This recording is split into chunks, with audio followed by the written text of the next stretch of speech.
division, I think, is also has a little bit of question marks, and I love what Zito did. He addressed really a cap ceiling crunch by getting really cheap players that have high upside. I love that approach. A little bit different than the other teams we talked about. But I do question the Florida Panthers.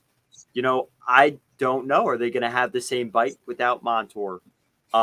They signed Lundell, but they lost players. They lost Lomberg, who I thought was kind of one of those energizer bunnies for them. Stanley Cup champion. They're coming into the Stanley Cup hangover year, right, the year after. With Tampa in a little bit of question, they're bridging their core. Boston adds, they're trying to stay competitive. They lost to this Florida team. I don't think the marginal loss was that different for those two. I think they're pretty close to one another. What are your thoughts on Florida's offseason? Yeah, I think the thing is you have to grade the team that wins the Stanley Cup.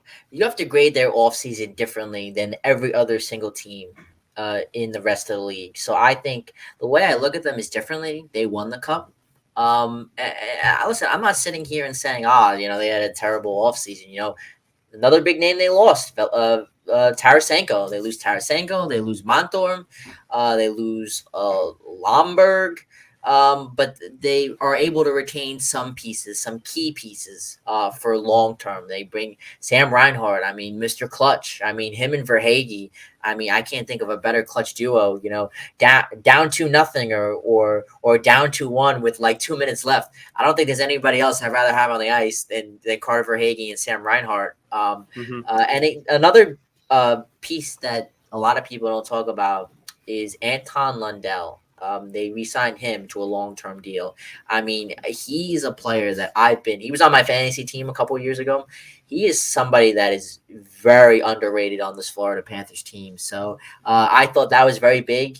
And again, they won the cup. I still think they're going to be very competitive. I still like the mindset of their team. I don't think there's holes in their team. They lost a couple guys they could afford to lose. Oliver Ekman-Larsson on defense. Brandon Montour, but again, I still think their defense is there, and with Bob there, I think they'll be fine. I do want to mention. Do you have any? I do have another team I want to get to. Do you have any final thoughts on the Panthers? Yeah. So, I mean, my question is, did they do enough to stay number one? Because they're the number one team. They won the championship. They won the Stanley Cup, but they add Boquist, Greer, Nosek, Nate Schmidt, and Boquist on extremely cheap contracts.